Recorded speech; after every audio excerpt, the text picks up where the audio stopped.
Welcome back, everybody. This is Kristen Belzer, and this is an episode of Connect with KB. We are going into segment 2 with my good friend Jack Ebling, and we're going to continue the conversation about his career in sports. And Jack, I wanted to ask you about being a print journalist, versus being on the air, and how do you prepare differently for that? Was that an adjustment for you when you came in and you got behind the mic? And I know you've always been pretty comfortable with yourself and you like to talk to people, but how was that transition? It was actually pretty easy. I was surprised. The only hard part was the first show we had, the sports page with Jack and Tom, started at 7 a.m. My good buddy, Tom Crawford. And Tom Crawford and our producer, a guy named Mike Valenti, who you may have heard of now. Oh. But the big game for them was to see if I would arrive at 6:58, 6:59, or during the opening music. And more often than not, it was the latter. So it was fun. It was easy. For some people, maybe it would not have been, but it's really easier than writing. If you have some command of what you're doing and you can present, this is an easier job. You are done after the game, an hour after. The writers are up in the press box 3 hours after. You do most of your preparation before. So I've enjoyed it, and I don't know if I'd still be in this business. I certainly wouldn't be writing the way that the newspapers have changed.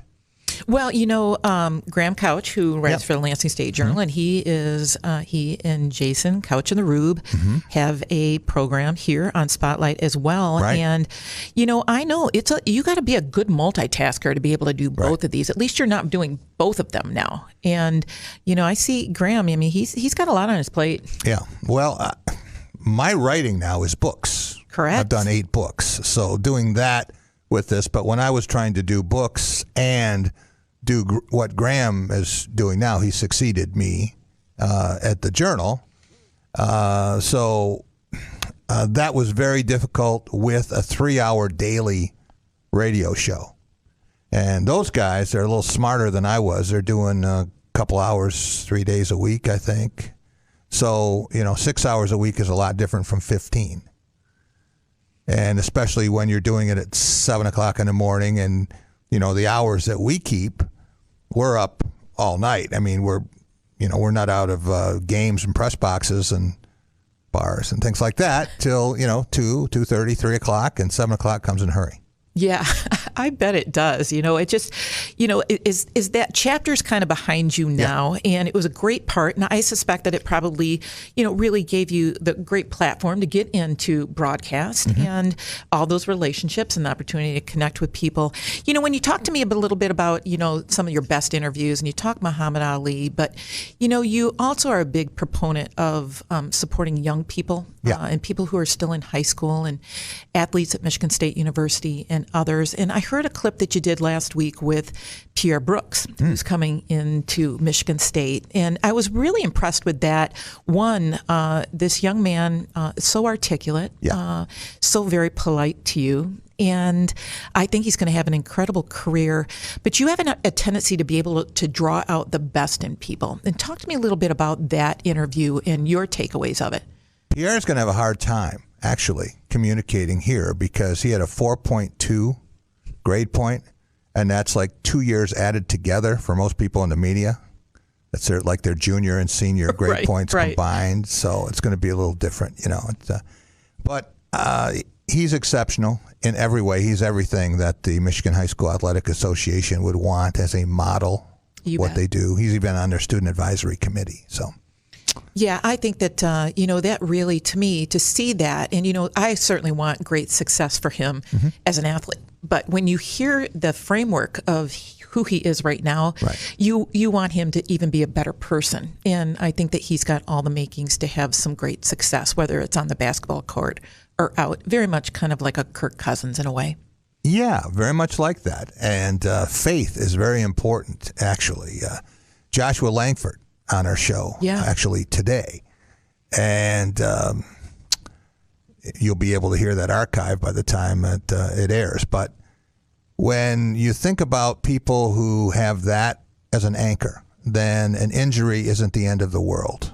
And we find so many people that we think, well, it's just another dumb jock. That couldn't be further from the truth. A lot of those people have learned the lessons. They've learned how to fight. They've learned how to compete.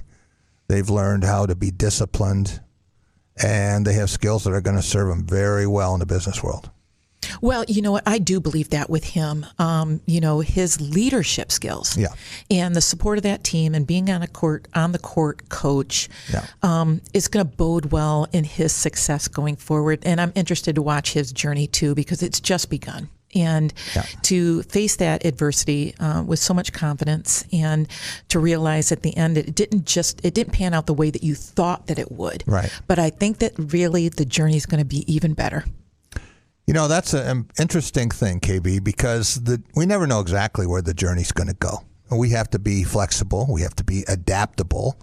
When I started doing radio in 2002 full-time, I never thought that I would have a television show that would be in its 8th year. It never even dawned on me. And suddenly things happened, and the next thing I know, I'm talking to Jeff Heward, and we say, could we do this? How would this work? And, here we are. Well, here you are. And, I'm taking a look at your hat right there. You've got on a One Shining Moment hat, which is always one of my favorites during the tournament. Yeah. But you've had a couple of shining moments here in the last couple of decades. You have been the Michigan Sports Writer of the Year 3 times. Yeah. In 2006, you were inducted into the Greater Lansing Area Sports Hall of Fame. What do those accolades mean to you?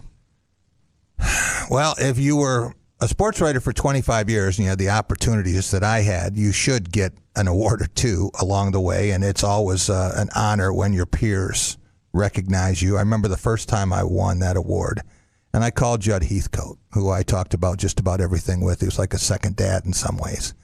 I was used to getting yelled at home, and I was used to getting yelled at by him. So I remember telling him, and it was pause on the other end of the line, and he said, "Must have been a bad year." But, you win something a second time, you win something a third time, and then probably the most rewarding part of it was after I went into broadcasting, I never expected to win an award like that. And now there are only 3 of us in the country in history who have ever been their state's sports writer and sportscaster of the year more than once. So I have 3 writing awards and 2 sportscasting awards, and if I can somehow bribe people to vote for me again as sportscaster of the year, I'll be the first one to win each award 3 times. Wow, Jack. Yeah, that's impressive. And I guess, really for you now, and we've talked a little bit about this, about the giving back and mentoring others, and the 81 people you've watched their careers flourish. What is it that you still want to accomplish in your career? Just about that. I think that when you've been in this business for 45 years, you're somewhere on the back 9 of your career, right? There are people who wish I was holing out on the 18th green, probably, but I look for just a chance to keep doing what I'm doing and keep helping the people I'm helping. And when I'm not having fun anymore, I'll stop doing it. My dad was very successful at what he did, and he was a construction supervisor, built 2 dormitories in the engineering building on campus, built Cobo Arena, built Eastman Kodak in Rochester, built the gigantic post office in downtown Detroit, but hated every minute of his job. And I saw that, and I decided very early that the day I didn't like what I was doing, I was going to do something else.